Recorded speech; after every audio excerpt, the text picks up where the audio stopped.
Monsieur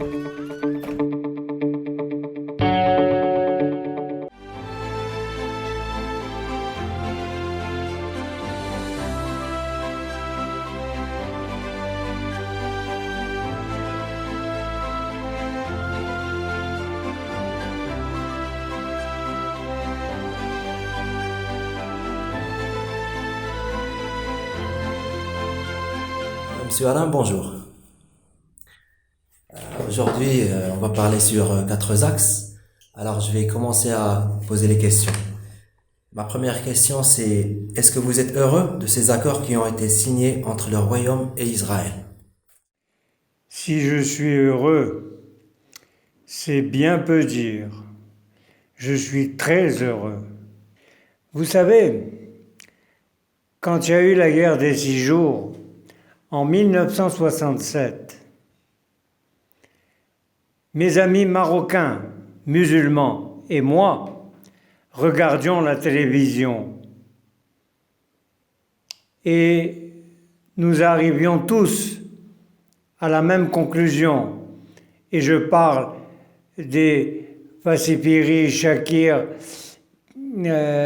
Hassan Sadri, Moulay Ahmed Ben Syed, tout le monde, tous mes amis marocains de l'époque où j'étais à l'université. Pardon, j'étais pas encore à l'université, j'étais au lycée Descartes.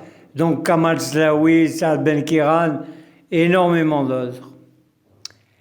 Nous parvenions à la conclusion, à ce moment-là, c'était la guerre, que le jour où il y aurait la paix entre le Maroc, ou plutôt les pays arabes, comme c'est en train de se produire actuellement, et Israël, ce serait l'âge d'or du Moyen-Orient.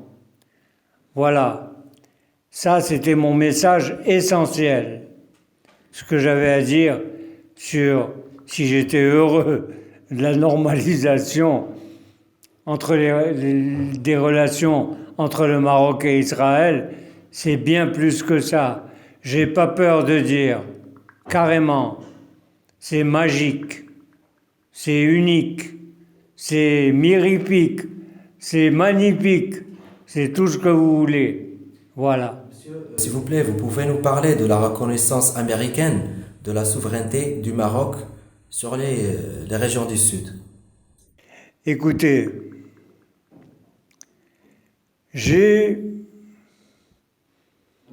il y a environ 2 ans, fait un voyage pour la première fois de ma vie à Arpenir. Arpenir se trouve entre Tantan et Tarpaya. Et j'étais pas loin de Tarpaya, de l'Ayoun. Et à cette époque, j'ai compris les enjeux du Sahara espagnol, qui est devenu marocain, entièrement à part entière. J'ai quitté le Maroc en juillet 1975. La marche verte a eu lieu en novembre 1975.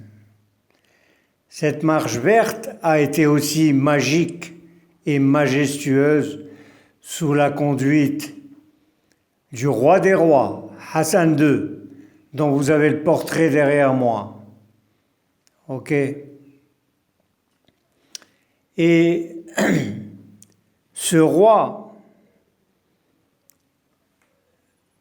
a une citation, non pas les batailles de la vie qui ne sont gagnées ni par les plus forts ni par les plus rapides, mais par ceux qui n'abandonnent jamais.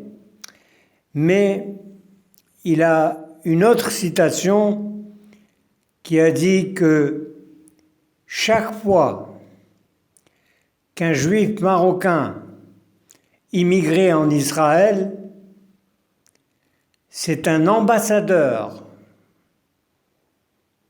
qui quittait son pays pour Israël. Et ça, je trouve ça magnifique de la part de notre bien-aimé roi, Allah yarhamou, paix à son âme. C'est quoi le but de la normalisation des relations diplomatiques entre Maroc et Israël? Écoutez, moi, c'est ce que j'appelle le début de l'âge d'or. Vous n'êtes pas sans savoir qu'Israël est le plus petit pays et proportionnellement le moins habité. Il n'y a même pas, je pense, 7 millions en Israël, ou je ne sais pas combien. OK? Et ce petit pays est la source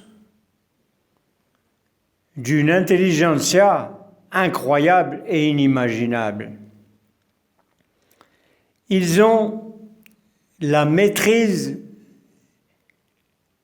de tout ce qui est radar. OK? C'est les rois. C'est eux qui fournissent aux États-Unis d'Amérique la matière première. OK? Et c'est pas rien. Et il n'y a pas que ça. Il n'y a pas que ça. C'est le pays qui est le plus prolifique en termes de rentabilité pure, en termes d'innovation pure, en termes de génie pur, en termes de tout ce que vous voudrez. Le Technium de Haïfa a été récemment financé par don de la Chine à Israël, qui a reconnu la puissance et la capacité du Technium de Haïfa, réputé dans le monde entier, d'où sortent des ingénieurs télécoms et de tout ce que vous voulez, informatique et autres. قبل ما تخرجوا ما تنسوش تابوناو في لاشين يوتيوب وبارطاجيو الفيديو وديروا جيم وتابعوا الدار على مواقع التواصل الاجتماعي.